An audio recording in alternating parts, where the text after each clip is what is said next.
আসসালামু আলাইকুম রহমতুল্লাহ। নাসির ভাইয়া, আমি জর্ডান যেতে চাই, আমি সুইং অপারেটর, আমি কোয়ালিটি, আমি আয়রন ম্যান, স্যাম্পল ম্যান, এরকম অনেক এসএমএস করেন আপুরা। আমি সমস্ত ভাইয়া এবং আপুদেরকে বলতেছি, দেখেন, আমি তো আমার প্রতিটা খণ্ড খণ্ড ভিডিওতে বলে দিচ্ছি, প্রতি শুক্রবার জর্ডানের কোনো না কোনো গার্মেন্টস কোম্পানির ইন্টারভিউ থাকেই। আপনারা ইন্টারভিউ দিতে আসবেন, ইন্টারভিউতে পাশ করবেন, ইন্টারভিউ ফর্ম পূরণ হবে, মেডিকেল কার্ড দিবে, বয়সের কর্তৃপক্ষ বলে দিবে কী কী করতে হয়। এর ব্যতীত কারোর সাথে কথা বলার প্রয়োজন নাই, আপনার মূল্যবান পাসপোর্ট কোনো এজেন্সিতে জমা দেওয়ার দরকার নাই। আপনাদেরকে প্রতিটা ভিডিওতে বলে দিচ্ছি, তারপরেও কেন নাসির ভাইয়াকে রিপ্লাই এসএমএস দেওয়ার জন্য এত অনুরোধ করতেছেন, রিপ্লাই ভিডিও দেওয়ার জন্য এত অনুরোধ করতেছেন?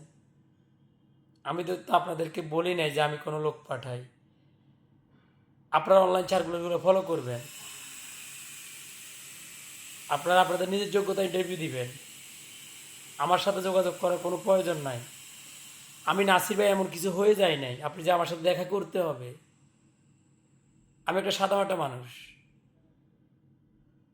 অনেক দুষ্টরা আছে আমাদের ভিডিওগুলা আমাদের আইডি থেকে নিয়ে তারা পোস্ট করে, আপনাদের কাছে টাকা চায়। আপনারা সতর্ক থাকবেন। আপনাদের সাথে কথা বলতে চাইলে আমার বয়সের সাথে ওর বয়স মিল আছে কিনা দেখে নেবেন। আপনারা আমার সাথে কথা বলতে হবে এমন নয়। আমি তো আপনার মতো সাধারণ একটা মানুষ, তাই না?